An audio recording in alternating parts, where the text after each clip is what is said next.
Now this might look like a convoluted setup, and that's because it is.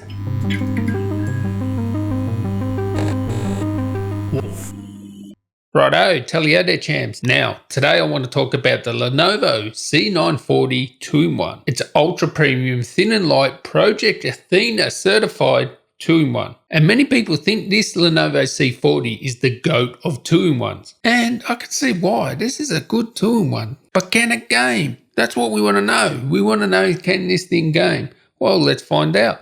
I actually initially thought, well, this has the Ice Lake CPUs, and if you don't know, this one here comes with an i7 1065 G7, so that means it has the good graphics Ice Lake CPU. Yeah, so it is Intel's latest and greatest ultrabook sort of part. Also comes with 16 gigabytes of RAM. Now, when I reviewed the XPS 13 2-in-1, I'd done a gaming review of that, and I was going to say, just look at that, because it should perform exactly the same, but I'm glad I didn't, because this thing here performs better, chiefly because it has 16 gigs versus the 8 gigs the XPS 13 2-in-1 has. So clearly 8 gigabytes of RAM is a little bit of a bottleneck when it comes to gaming. So this one here has 16 gigs. So if you do want to know how this Ice Lake CPU performs with 8 gigs, check out that XPS 13 2-in-1 gaming review. Now, by no stretch of anyone's imagination can this be called a gaming laptop. We're going to hook it up to a neat GPU later as well. But can you actually play AAA games on it? Well, the short answer is yes and sort of no. Mostly yes. It does have Iris Plus graphics, so these graphics are 2 times better than the Intel HD. But it's no gaming laptop. It doesn't have a discrete graphics card, but it still will play some AAA titles, the ones that are more demanding at 720p low settings, and games like Overwatch, Csgo and Fortnight you will be able to actually play at 1080p with low to medium settings, and you'll get around that sort of 60 FPS. Now with the harder AAA titles, yeah, okay, 720 low, and you still probably won't get 60 FPS. But a lot of them are playable and some just aren't playable, like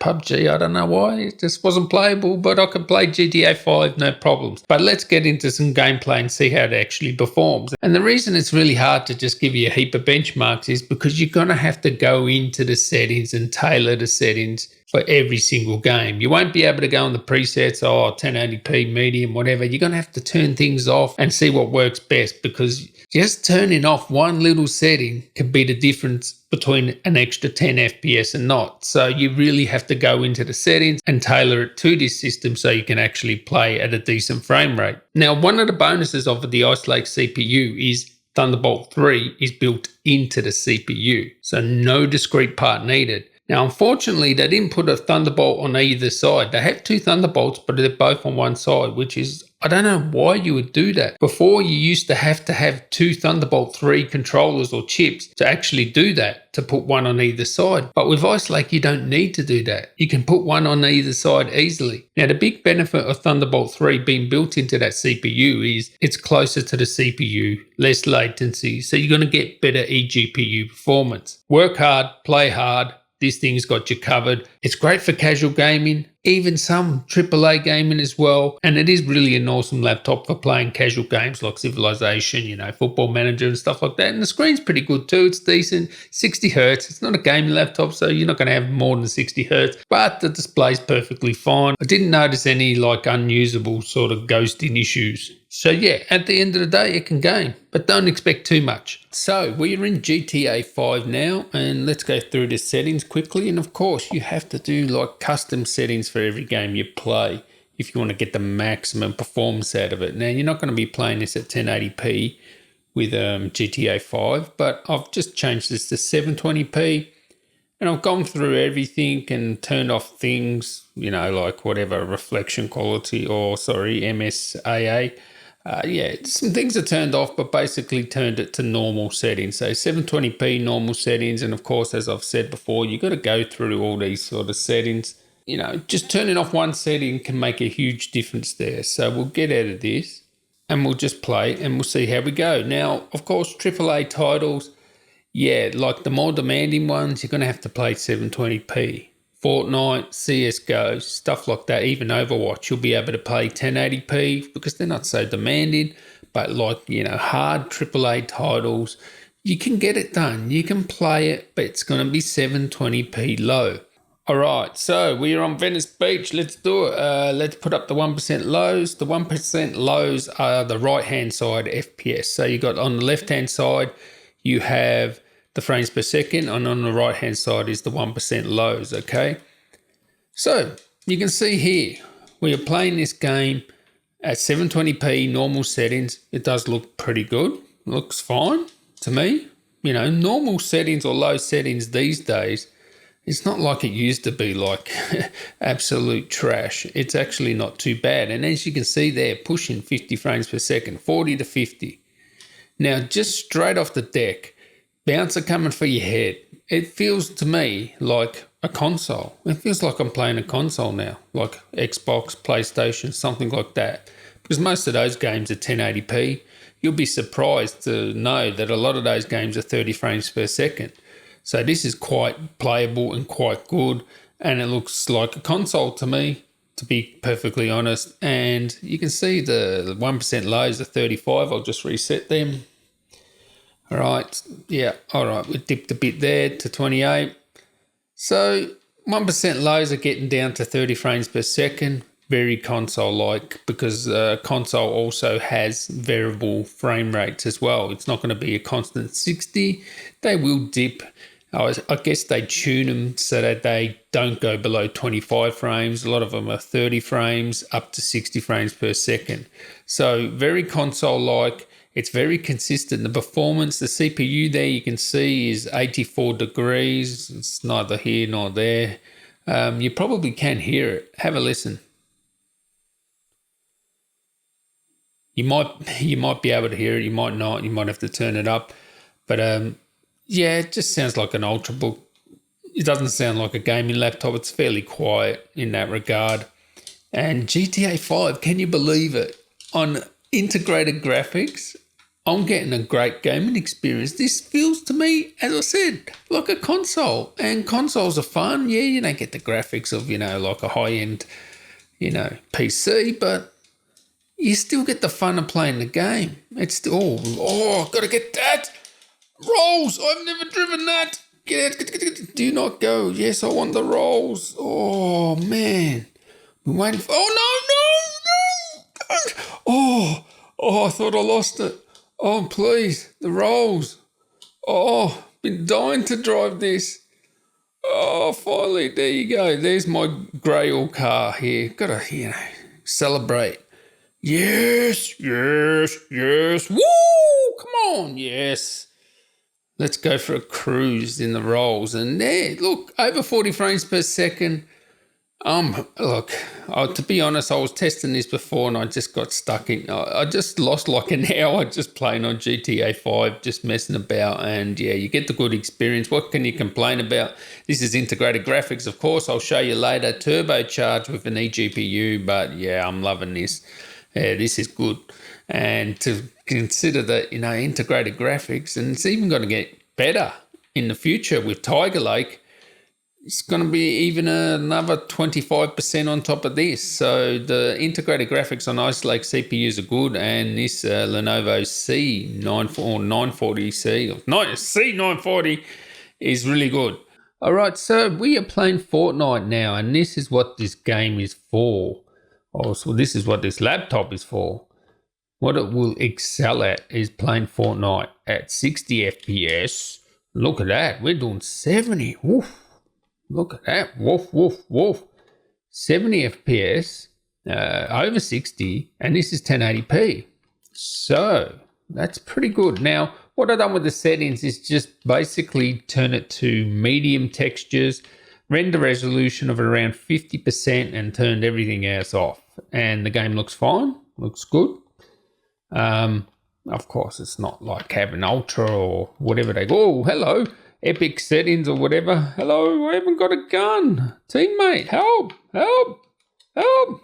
It's going to play Ring a Rosie with him. I'm going to have to play Ring a Rosie with him. Oh, I can't even run. No, this guy must be the worst shooter in the world. Please help me. Anyway, so we're still doing over 65 frames per second, and this is what it's good for.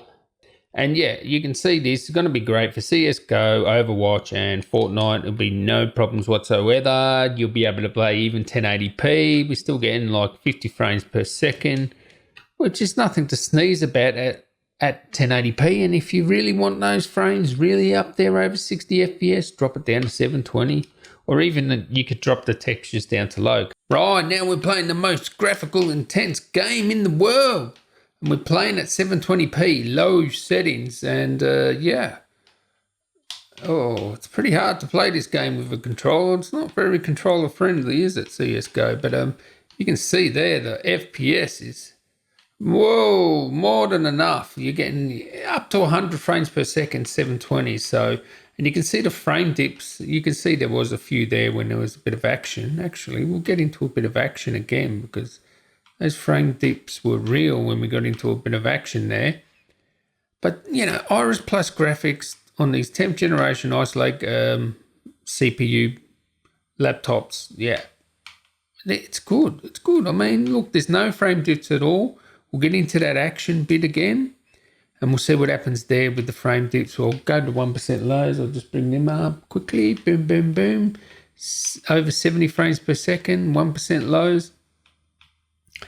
And we got a bit of action here. You can see some frame spikes there in the frame times. We'll see when we start shooting and stuff, how much that goes up, the frame times. And we're pretty busy here.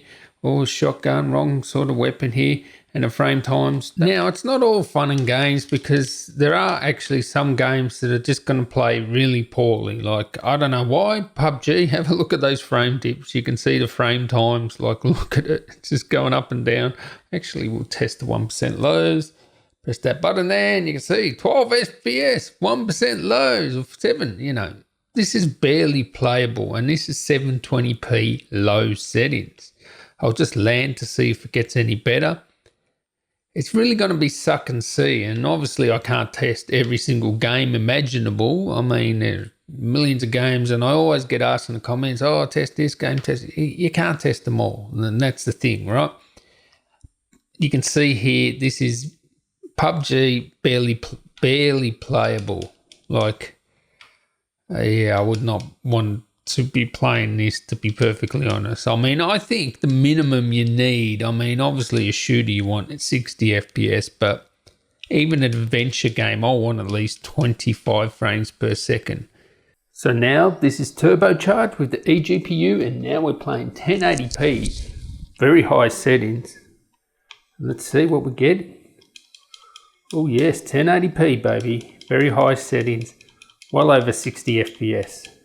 So that's the big difference, going from 720p, you know, low settings or normal settings, like pretty much the lowest settings you can get, 720p, and struggling to get 50 FPS. Now, what are we getting? 50 FPS, and it's at very high. Now, and 1080p as well. This is a Radeon 7. Of course, it will depend on what eGPU you use. And, you know, this is a pretty powerful one, the Radeon 7. And we're also going directly into the monitor of the laptop. Now, if I was to output to an external display, we'll get even more FPS. So just bear that in mind. But look at that, very high settings, 1080p. Woof, this is the way to go. Now, this might look like a convoluted setup, and that's because it is. Quite frankly, it really is. Now, what I'm using is that C940 on the left. That is the actual computer that's driving this game, and you can see I've got the Mac on the right, and you can see it's Mac OS because you can see the dock down there, but I'm playing the game from the C940 on this, on the Mac, and that's because it's connected to the eGPU and then going into a capture card, Elgato capture card, into the Mac. Now, obviously I'm doing this to capture it, but also I'm doing this to actually test how fast it is when you output to an external monitor using the eGPU. And as you can see there, before I was, you know, struggling to get 60 FPS when I wasn't using an external monitor with the C940 and an eGPU, but now I'm using an external monitor, same settings, and it's not struggling to get 60 FPS anymore. We're getting more along the lines of 70, 80 FPS. So there's the big difference outputting to an external monitor. Now, it isn't really it's output into a capture card, which it thinks is an external monitor, so it's virtually the same thing. And I'm basically just recording this in the Mac now. So yeah, add another 10, 15, 20 frames per second, just going to an external monitor with an eGPU with this C940. And yeah, that's because, you know, the Thunderbolt 3 is built into the CPU. It's going to be the best performance you're going to get with an eGPU. So that is really good. You can really game with this. You can play hard, game hard with this thing.